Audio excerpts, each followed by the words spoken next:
25শে বৈশাখ পশ্চিমবঙ্গের নতুন বিজেপি সরকার শপথ গ্রহণ করবে। ব্রিগেড প্যারেড গ্রাউন্ড এই দিনটার সাথে বাঙালির আবেগ ওতপ্রোতভাবে জড়িয়ে আছে।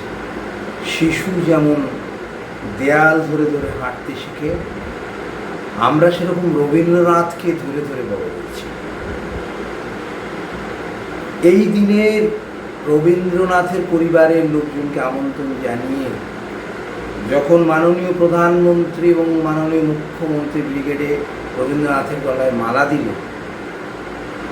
তখন মানুষ এটাই ভেবেছে যে এই সরকার অত্যন্ত রবীন্দ্রপ্রেমী এবং রবীন্দ্রনাথের পথেই বাংলা চলবে আগামী। তো সেই ভিডিও আপনারা দেখুন। करतल ध्वनि के साथ स्वागत करते हैं सर्वप्रिय जनप्रिय प्रधानमंत्री श्री नरेंद्र मोदी जी का।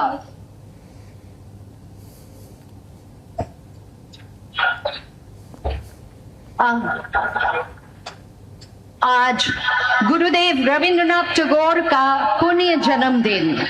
इस अवसर पर माननीय प्रधानमंत्री जी पुष्पांजलि कर रहे हैं এবং সেই সঙ্গে আছেন সিএম ডেজিগনেট শ্রী শুভেন্দু অধিকারী। আজকে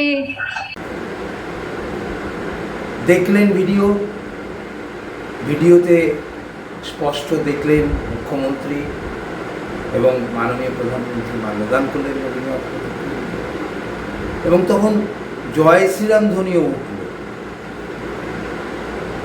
কিন্তু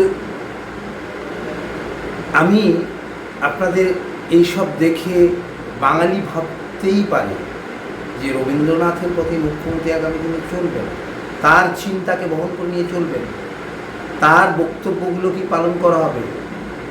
কিন্তু আমাদের মুখ্যমন্ত্রীর উদ্ধৃতিগুলো কিন্তু রবীন্দ্রনাথের নীতি এবং চিন্তার সাথে সামঞ্জস্যপূর্ণ নয়। তিনি একদিকে শপথ নিলেন, বললেন যে ধর্মনিরপেক্ষ সংবিধানকে মেনে চলবেন, আবার তিনি বললেন যে সেকুলারিজম বা ধর্মনিরপেক্ষতার ত্যাগ দিতে হবে। এটা হিন্দু রাষ্ট্র, এখানে হিন্দুদের ইচ্ছে মতো সব চলবে। নাস্তিকতা আর সেকুলারিজমকে নিপাত দিতে হবে। ওসব ধর্মনিরপেক্ষতা চলবে না। এই দেশের নাম হিন্দুস্তান, এখানে হিন্দুরা রাজত্ব করে। আর রবীন্দ্রনাথ কি বলছেন এই প্রসঙ্গে? রবীন্দ্রনাথ বলছেন যে ভারতবর্ষ কোনো এক জাতির একচেটিয়া সম্পত্তি নয়, হিন্দু মুসলমান সব জাতির মিলিত ভূমি ভারতবর্ষ। সমাজ প্রবন্ধ সংকলনে রবীন্দ্রনাথ এই কথা বলেন। তাহলে চিন্তার যে তফাৎটা সেটা স্পষ্ট।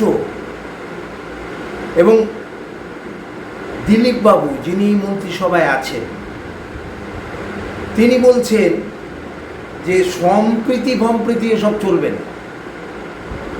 সম্প্রীতি আবার কি? যারা সম্প্রীতির কথা বলবে তাদের দেহে নাকি বিদেশি রক্ত আছে, তারা কি দেশের নয়। দিলীপ বাবুর কথা শুনুন। আপনার সম্প্রতি আপনার বাড়ি নজরে রাখুন। যে বেটা ঠেকা নিতে যাবে তার রক্তের দোষ আছে, যে হিন্দু সম্প্রীতির কথা বলবে তার রক্তের দোষ আছে। সে ওপার বাংলা থেকে মায়ের গর্ভে এসছে। কোন হিন্দু যদি হিন্দুর বাচ্চা হয় সম্প্রীতির কথা মুখে নেবে না। এই চোর।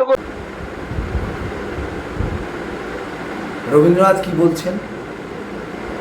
রবীন্দ্রনাথ বলছেন আমি হিন্দু, আমি মুসলমান।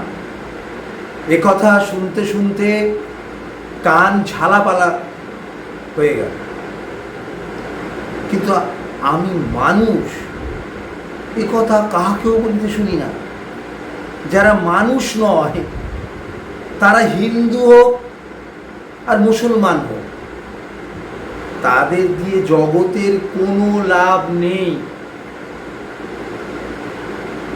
তো রবীন্দ্র চিন্তার সাথে বিজেপির নেতাদের চিন্তার আকাশ পাতাল তফাৎ। আমি সম্প্রতি আপনারা যে আদেশ ইতিমধ্যে নতুন সরকারে পেয়ে গেছে, যে আগে যে জাতীয় সঙ্গীত গাওয়া হতো স্কুলে স্কুলে, তারা সেটা পরিবর্তন করেছেন সরকারি আদেশ দিয়ে, এবং এই প্রসঙ্গে বন্দে মাতারাম বঙ্কিমচন্দ্রের গাওয়ার কথা বলেছে। রবীন্দ্রনাথ 1937 সালের অক্টোবর মাসে কংগ্রেস ওয়ার্কিং কমিটির তৎকালীন সভাপতি নেতাজি সুভাষচন্দ্র বসুকে যে চিঠি লিখেছিলেন, তাতে তিনি বন্দে মাতারাম সম্পর্কে কি বলেছেন?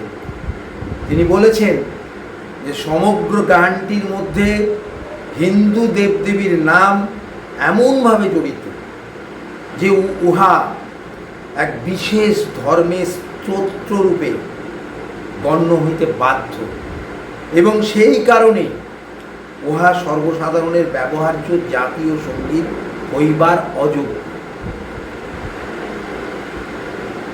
হিন্দু দেবদেবীর স্তোত্র বন্দে মাতরম গ্রামে রয়েছে বলে ভারতবর্ষ ধর্মনিরপেক্ষ দেশ। এখানে হিন্দু, মুসলমান, ইসাই, খ্রিস্টান, বৌদ্ধ, জৈন সবাই বসবাস করে। রবীন্দ্রনাথ বলছেন, এসো হে আর্য, এসো অনার্য, এসো এসো আজ তুমি ইংরাজ। রবীন্দ্রনাথ কোল পেতে দিয়েছেন হেমর চিত্তপূর্ণ তীর্থ কবিতা।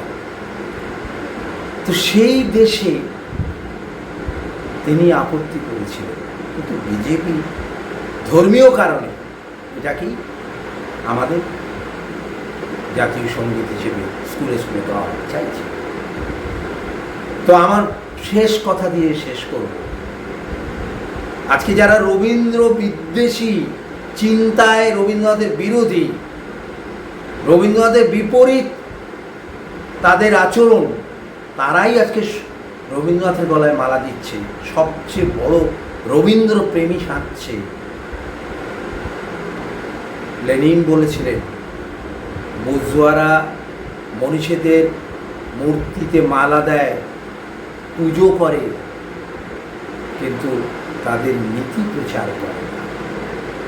আমি আশা করব রবীন্দ্র জন্মজয়ন্তীতে যে নতুন সরকার শপথ নিয়েছে, তারা শুধু মাল্যদান করবেন না, সাম্প্রদায়িক সম্প্রীতি রাখবেন। এই রাজ্য, এখানে বহু পুরনো ঐতিহ্য হিন্দু মুসলমান পাশাপাশি বাস করে। আগামী দিনেও শান্তির সাথে আমরা এই বাংলায় থাকতে চাই।